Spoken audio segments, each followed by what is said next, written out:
Hi friends, இப்போ நம்ம பார்க்க போகிறது குரூப் 2A சிலபஸில் ஹிஸ்ட்ரியில் விஜயநகர பாமினி அரசுகள்லேருந்து டிஎன்பிசி ப்ரீவியஸராக என்னென்ன கொஸ்டின்ஸ் கேட்டாங்களோ அதை பார்க்கலாம். விஜயநகரம் மற்றும் அரசை நிறுவ அடிகோலியவர்கள் யார் அப்படின்னா ஆன்சர் டி, ஹரிஹரர் மற்றும் புக்கர். விஜயநகரம் மற்றும் அரசை நிறுவ அடிகோலியவர்கள் ஹரிஹரர் மற்றும் புக்கர். விஜயநகர பேரரசின் உருவாக்கம் தொடர்பாக பல மரபு சார்ந்த செய்திகள் உள்ளன. சமகால கல்வெட்டுச் சான்றுகளின் அடிப்படையில் பொதுவாக ஏற்கப்படும் கருத்து யாதெனில், சங்கமரின் இரு புதல்வர்களான ஹரிஹரர், புக்கர் ஆகியோர் ஹொய்சால அரசர்களிடம் சில காலம் பணி செய்த பின்னர் தங்களை சுதந்திர அரசர்களாக நிலைநிறுத்தி கொண்டு 1336 புதிய அரசுக்கான அடித்தளத்தை அமைத்தனர். யார் அப்படின்னா அவங்க ஹரிஹரர், புக்கர் சங்கமருடைய புதல்வர்கள். அவங்க ஹொய்சால அரசர்கள்ட்ட பணி செஞ்சுட்ருப்பாங்க. அவங்க தான் என்ன பண்ணுவாங்க, இந்த விஜயநகர அரசை ஸ்டார்ட் பண்ணுவாங்க. 1336 புதிய அரசுக்கான அடித்தளத்தை நிறுவினாங்க. விஜயநகர அரசின் முத்திரை எது அப்படின்னா பன்றி, அதாவது வராகம் அப்படின்னு சொல்லுவாங்க. விஜயநகர அரசின் சின்னம் வராகன் ஆகும். வராகன் என்பது திருமாலின் வராக அவதாரத்தை குறிப்பிடும் வகையில் இவர்களால் பின்பற்றப்பட்ட அரச சின்னமாகும். இம்மன்னர்களில் பெரும்பாலானோர் யார் அப்படின்னா வைணவர்கள். இந்த விஜயநகர மன்னர்களில் பெரும்பாலானோர் யார் அப்படின்னா வைணவர்கள். விஜயநகர அரசர்கள் சாளுக்கியர்களின் முத்திரையான பன்றி வராக உருவத்தை தங்களது அரச முத்திரையாக கொண்டார்கள். இந்த விஜயநகர அரசர்கள் இந்த வராக முத்திரை யார் இதுக்கு முன்னாடி யூஸ் பண்ணாங்க அப்படின்னா சாளுக்கியர்களின் முத்திரையான அந்த வராகத்தை தங்களது அரச முத்திரையாக இந்த விஜயநகர மன்னர்கள் பயன்படுத்தினாங்க. சங்கம வம்சத்தின் கடைசி மன்னர் யார் அப்படின்னா 2ஆம் விருபாக்ஷர். சங்கம வம்சத்தின் கடைசி மன்னர் 2ஆம் விருபாக்ஷர். 2ஆம் தேவராயருக்கு பின்னர் பேரரசு ஆபத்தான சூழலுக்கு உள்ளானது. விஜயநகர பேரரசின் திறமைமிக்க படைத்தளபதியான சாளுவ நரசிம்மர் இச்சூழலை பயன்படுத்தி கொண்டார். அவர் என்ன பண்ணுறார் அப்படின்னா சங்கம வம்சத்தின் கடைசி அரசரான 2ஆம் விருபாக்சி ராயரை கொலை செய்துவிட்டு தம்மை பேரரசராக அறிவித்து கொண்டார். இது மூலமாக என்னாச்சு அப்படின்னா சாளுவ வம்சம் முடிவுக்கு வருது. அடுத்து எந்த வம்சம் ஸ்டார்ட் ஆகுது அப்படின்னா துளுவ வம்சத்தின் ஆட்சியை யார் ஸ்டார்ட் பண்ணுறாங்க அப்படின்னா நரசநாயக்கர் அரியணையை கைப்பற்றி துளுவ வம்சத்தின் ஆட்சியை தொடங்குறார். அப்போ சங்கம வம்சத்தின் கடைசி அரசர் யார் அப்படின்னா 2ஆம் விருபாக்சி ராயர். கொஸ்டின் என்ன கேட்டிருக்காங்க, சங்கம வம்சத்தின் கடைசி மன்னர் 2ஆம் விருபாக்ஷர். இந்தியாவில் நிக்கோலா கோண்டி மற்றும் அப்துல் ரசாக் யாருடைய ஆட்சியின் போது வருகை புரிந்தார்கள் அப்படின்னா விஜயநகர அரசர்கள். Answer C. இந்தியாவில் நிக்கோலா கோண்டி மற்றும் அப்துல் ரசாக் ஆகியோர் விஜயநகர அரசர்களின் ஆட்சியின் போது வருகை புரிந்தனர். கண்டசாரா என்று அழைக்கப்படும் ஒழுங்கான இராணுவ துறையினை கொண்டிருந்த அரசர்கள். ஆன்சர் ஏ, விஜயநகர ஆட்சியாளர்கள். கண்டசாரா என்று அழைக்கப்படும் ஒழுங்கான இராணுவ துறையினை கொண்டிருந்த அரசர்கள் விஜயநகர அரசர்கள். அமுக்த மால்யாவை எழுதியவர் யார் அப்படின்னா கிருஷ்ணதேவராயர். விஜயநகர அரசர்கள் ஆதரவினால் சமஸ்கிருதம், தெலுங்கு, கன்னடம், தமிழ் ஆகிய மொழிகள் சமயம் மற்றும் சமயம் சாரா நூல்கள் எழுதப்பட்டன. கிருஷ்ணதேவராயர் அமுக்த மால்யதா என்னும் காவியத்தை தெலுங்கு மொழியில் எழுதினர். அமுக்த மால்யாவை கிருஷ்ணதேவராயர் எந்த மொழியில் எழுதுறாரு? தெலுங்கு மொழியில் எழுதினார். சமஸ்கிருத மொழியில் ஜாம்பவதி கல்யாணம் என்னும் நாடக நூலை எழுதுறாரு. பாண்டுரங்கம காத்தியம் அப்படிங்கிற நூலை தெனாலி ராமகிருஷ்ணா எழுதுறாரு. அப்போ இதை என்ன மொழியில் எழுதுறாரு? அவர் தெலுங்கு மொழியில் அமுக்த மால்யதாவை எழுதுறாரு. சமஸ்கிருத மொழியில் ஜாம்பவதி கல்யாணம் அப்படிங்கிற நாடக நூலை எழுதுறாரு. நம்ம கேட்டிருக்கிறது அமுக்த மால்யாவை எழுதியவர் யார் அப்படின்னா கிருஷ்ணதேவராயர். முதலாம் ஹரிஹரர் தன் நாட்டை ஸ்தலங்களாகவும் நாடுகளாகவும் எந்த மாதிரியின் அடிப்படையில் ஒழுங்கமைத்தார் அப்படின்னா ஆன்சர் சி, காகத்தியர்கள். முதலாம் ஹரிஹரர் தன் நாட்டை ஸ்தலங்களாகவும் நாடுகளாகவும் எந்த மாதிரியின் அடிப்படையில் ஒழுங்கமைத்தார் அப்படின்னா ஆன்சர் சி, காகத்தியர். கீழ்கண்ட கூற்றுகளில் கிருஷ்ணதேவராயருக்கு போர்ச்சுகீசியர்களுக்கும் உள்ள உறவுகளை குறித்த கூற்றுகளில் சரியான கூற்று எதுன்னு கேட்குறாங்க. அல்புபர்க் கிருஷ்ணதேவராயரின் சமகாலத்தவர் ஆவார். அல்புகர் கிருஷ்ணதேவராயரின் அரசவைக்கு லூயிஸ் என்ற பாதிரியாரை தூதுவராக அனுப்பினார். போர்ச்சுகீசிய வணிகர்கள் கிருஷ்ணதேவராயர் காலத்தில் விஜயநகரத்தில் தங்கி இருந்தனர். போர்ச்சுகீசியர்கள் விஜயநகர அரசுக்கு படை உதவி செய்துள்ளனர். இதுக்கான ஆன்சர் என்ன அப்படின்னா 4மே கரெக்ட். அல்புபர்க் கிருஷ்ணதேவராயரின் சமகாலத்தவர். அல்புபர்க் கிருஷ்ணதேவராயரின் அரசவைக்கு லூயிஸ் என்ற பாதிரியாரை தூதுவராக அனுப்பினார். போர்ச்சுகீசிய வணிகர்கள் கிருஷ்ணதேவராயர் காலத்தில் விஜயநகரத்தில் தங்கி இருந்தனர். போர்ச்சுகீசியர்கள் விஜயநகர அரசுக்கு படை உதவி செய்தனர். எல்லாமே கரெக்டு. இந்த போர்ச்சுகீசிய பீரங்கி படை வீரர்களின் உதவியோடு தான் கோல்கொண்டா சுல்தானை கிருஷ்ணதேவராயர் என்ன பண்ணுவார், எளிதாக தோற்கடித்தார். அதை நம்ம பார்த்தோம்ல, போர்ச்சுகீசியர்கள் என்ன பண்ணாங்க, படை உதவி செய்தனர் அப்படின்னு பார்க்குறோம்ல. விஜயநகர பேரரசில் அதிக முக்கியத்துவம் பெற்றிருந்த திருவிழா எது அப்படின்னா ஆன்சர் பி, மகாநவமி. விஜயநகர பேரரசில் அதிக முக்கியத்துவம் பெற்றிருந்த திருவிழா மகாநவமி.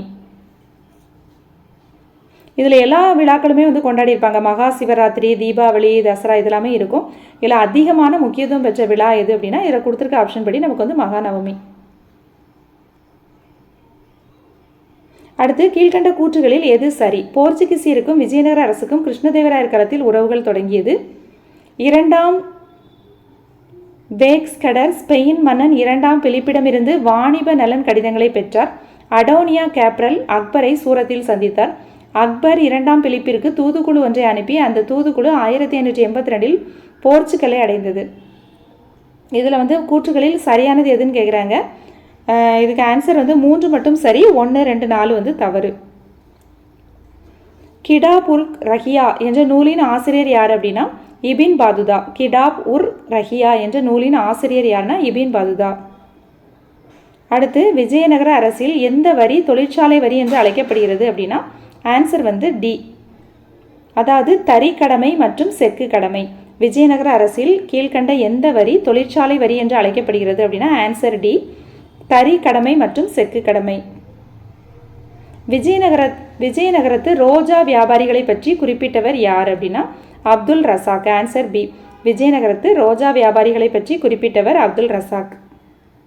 கிருஷ்ணதேவராயரின் அமுக்த மால்யதா யாருடைய வாழ்க்கையினை விவரிக்கிறது அப்படின்னா இதில் ஆன்சரில் வந்து பெரியாழ்வார் கொடுத்துருக்காங்க. பெரியாழ்வாருடைய வளர்ப்பு மகளான கோதை தேவியை பற்றியது. நமக்கு வந்து புக்கில் என்ன கொடுத்துருக்காங்க அப்படின்னா அமுக்த மால்யதா ஒரு தெலுங்கு இலக்கியத்தின் தலைசிறந்த படைப்பு. இது பெரியாழ்வாரின் மகளான கோதை தேவியை பற்றியதாகும். கடவுள் ரங்கநாதருக்கு அணிவிப்பதற்காக தொடுக்கப்பட்ட மாலைகளை அவருக்கு சூடுவதற்கு முன்பாக இவ்வம்மையார் சூடிக்கொள்வார். அமுக்த மால்யதா அப்படின்னா என்ன மீனிங்னா தான் அணிந்த பின்னர் கொடுப்பவர் அப்படிங்கிறது பொருள். அப்போ நமக்கு என்ன சொல்லியிருக்காங்கன்னா இது பெரியாழ்வாரின் மகளான கோதை தேவியை பற்றியது.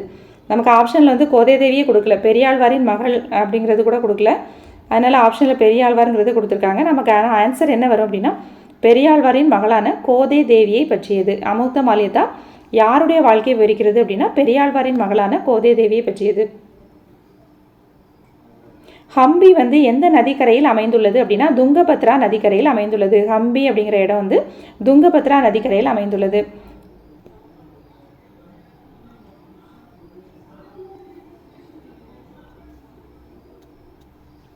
ஹரிஹரர் புக்கர் என்ற 2 சகோதரர்கள் மாதவ வித்யாரண்யர் என்பவரின் துணைவு கொண்டு 1336 துங்கபத்ரா நதிக்கரையில் விஜயநகர பேரரசை உருவாக்கினர். அப்போ அது எங்கே இருக்குன்னா ஹம்பிங்கிறது வந்து எங்கே இருக்குன்னா துங்கபத்ரா நதிக்கரையில் வந்து இருக்குது. விஜயநகர அரசர்களின் நாணயங்களில் செப்பு நாணயங்கள் அப்படிங்கிறது எதுனா ஜிடால். ஆன்சர் பி, விஜயநகர அரசர்களின் நாணயங்களில் செப்பு நாணயங்கள் எது அப்படின்னா ஜிடால். விஜயநகர பேரரசில் கொண்டாடப்படும் முக்கிய விழா எது அப்படின்னா மகாநவமி. இதில் பிரமோற்சவம், மகாநவமி, வசந்த விழா, ரமணா வைடி அப்படின்னு கொடுத்துருக்காங்க. இதில் வந்து மகாநவமி அப்படிங்கிறது ஆன்சர். விஜயநகர பேரரசில் கொண்டாடப்படும் முக்கிய விழா மகாநவமி. தலைக்கோட்டை போர் வந்து நடைபெற்ற வருடம் 1565. தலைக்கோட்டை போர் நடைபெற்ற வருடம் 1565. புகழ்பெற்ற விருபாக்ஷர் கோவில் அமைந்துள்ள இடம் எங்கே அப்படின்னா ஹம்பி. ஆன்சர் சி, புகழ்பெற்ற விருபாக்ஷர் கோவில் அமைந்துள்ள இடம் ஹம்பி. இதான் வந்து அந்த கோயில். விருபாக்ஷர் கோவில் எங்கே இருக்குது அப்படின்னா ஹம்பியில் இருக்குது.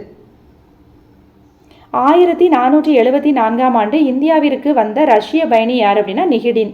ஆன்சர் டி, 1474 இந்தியாவிற்கு வந்த ரஷ்ய பயணி வந்து நிகிடின். அடுத்து ஒரு பொறுத்துக,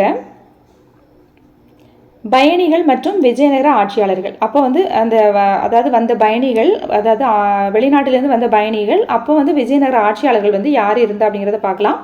நிக்கோலோ டி கோண்டி வந்து யாருடைய காலத்தில் வந்திருப்பார் அப்படின்னா 2ஆம் தேவராயர். நிக்கோலோ டி கோண்டி வந்து 2ஆம் தேவராயர்.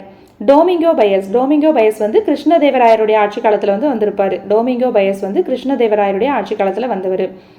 அடுத்து பெர்னோ நூனிஸ் வந்து அச்சுதராயர் காலத்தில் வந்தவர். பெர்னோ நூனிஸ் அப்படிங்கிறவர் வந்து அச்சுதராயர் காலத்தில் வந்தவர். அடுத்து அப்துல் ரசாக் வந்து 1ஆம் தேவராயருடைய ஆட்சி காலத்தில் வந்தவர். அப்துல் ரசாக் அப்படிங்கிறவர் வந்து 1ஆம் தேவராயருடைய ஆட்சி காலத்தில் வந்தவர். நிக்கோலோ டி கோண்டி வந்து 2ஆம் தேவராயர். அடுத்து டோமிங்கோ பயஸ் வந்து கிருஷ்ணதேவராயர். பெர்னோ நூனிஸ் வந்து அச்சுதராயர். அடுத்து அப்துல் ரசாக் வந்து முதலாம் தேவராயர். ஆன்சர் வந்து டி. விஜயநகர பேரரசு தோற்றுவிக்கப்பட்ட ஆண்டு 1336, கிபி 1336.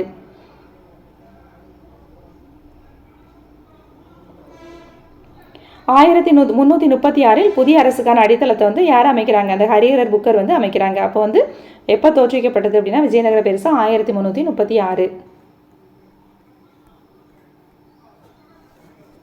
ஓகே ஃப்ரெண்ட்ஸ், அடுத்த வீடியோவில் நம்ம வந்து அடுத்த ஒரு டாப்பிக்கோட பார்க்கலாம்.